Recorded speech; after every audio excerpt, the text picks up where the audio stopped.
Happy day, everyone. It's Christina with Keller Williams Realty Las Vegas, and here today to talk about the cost of living in Las Vegas. So if you're planning to move to Las Vegas or just curious about how much it costs to live in the entertainment capital of the world, you've come to the right place. Keep in mind, it is May 2024, so if you're watching this at a future date, it's probably going to be different than the numbers that I'm telling you today. Real quick before we get started, if you're looking to relocate to the Las Vegas area, or if you're already in the Las Vegas area and you're just looking to either sell or buy a home, looking to be your Las Vegas metropolitan expert, so go ahead, hit like, subscribe, and don't forget to hit the bell, as we're going to be giving you information every week on the Las Vegas market. Let's get back to this video. First things first, housing. How much does housing cost in the Las Vegas area? Now, there are several different areas. I'm going to give you the median price for the entire Las Vegas market. It's going to vary depending on the neighborhoods that you want. Summerlin, obviously, and Green Valley Ranch being two of the more expensive areas, so their median is going to be higher than the median that we're talking today, but I'm going to give you the median of the Las Vegas metropolitan area as a whole. So currently, as it sits, as April 2024 closed, the median sold price in Las Vegas was $425,000.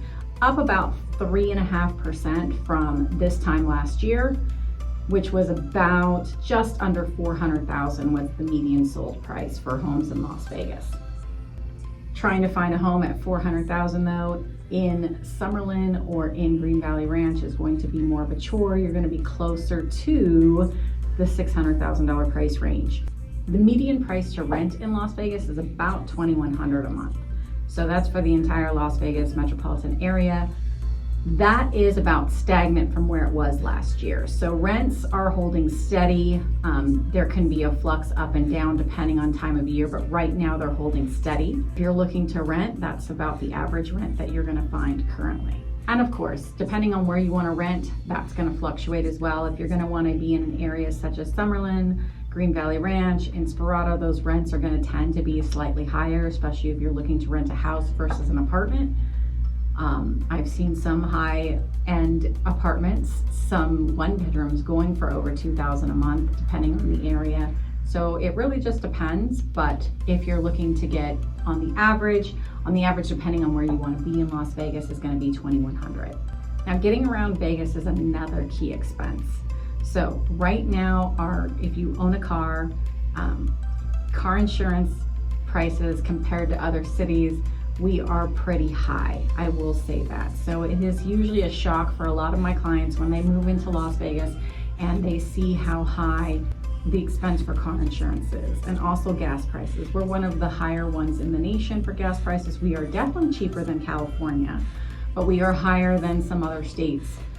Right now, the national average for gas prices is about $3.64, and right now we're sitting about $4.47 for gas prices.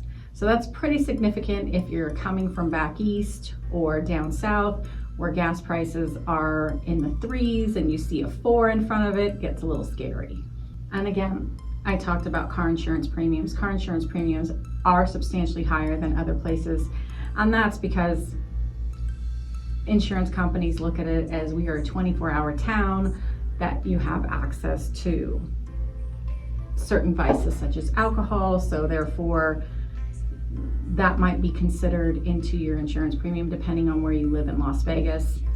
But it is higher. Las Vegas, Henderson, your insurance is higher than other cities around the nation. Also, our Uber, Lyft prices in transportation are higher than other cities, mostly because the trips aren't that far, they're shorter, so they're going to be a little more costly per mile here in Las Vegas, especially if you're a tourist and you're going around the strip. It gets pretty pricey on there because you're going to be stuck in that strip traffic, especially if you're coming to visit on the weekends. Now, where we do save money is we are one of the few states that doesn't charge state taxes. So whereas other state taxes, such as California's, have a really high state income tax, we don't have a state income tax. We have federal, but everyone has federal, and therefore you save some income that way, especially if you're relocating from California. You save a significant amount of money because you do not have state taxes, especially if you're in a higher income bracket, because you're not going to be spending that money towards taxes. It can actually go to your cost of living or savings, however you want to keep that money.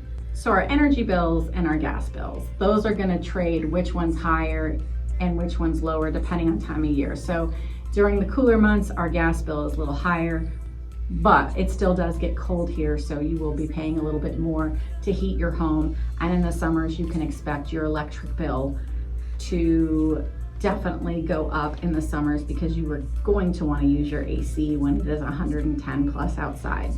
So those energy bills run anywhere from $200 to $400 depending on the size of your home and depending on how new, how old your home and what your habits are with your heating and cooling. Monthly water bills on average are about $30 a month. Again, that's going to vary on size. Most of the newer homes, you're not going to have huge lawns to take care of. If you have an older home and you have that landscaping and you haven't elected to take it out yet, you're going to be paying a higher bill. But for the most part, on average out here, the average person is paying about $30 toward the water bill. Phone bills, the cell phone bill, that's going to be pretty much the same anywhere depending on who your carrier is at. That's probably going to cost you about $125 depending on how many lines you have, who you have. Normally people don't just have one line, they have one line for this, one line for that. If you connect your internet with that, then you can probably have some savings and include that in there. It says internet bill here is on average $20 a month. I'd like to know where that is because mine is not $20 a month. I would say on average your internet bill is about closer to $75 a month depending on who you're using and what tier you're using on. Cox Cable is the big internet provider out here, and they have a couple different plans. For their fastest, you're in excess over $150 a month just for your internet. So the bottom line is, if you're looking at all of these expenses, you're looking to purchase a home in Las Vegas, and you want to know how much you should be making, roughly you need to be making about $113,000 in order to get into the median price ranged home here in Las Vegas. Which that's up about 6% from last year, and that's due to rising home prices and of course the increase in interest rates that we have been seeing. If those ever soften, that number will go down slightly as well.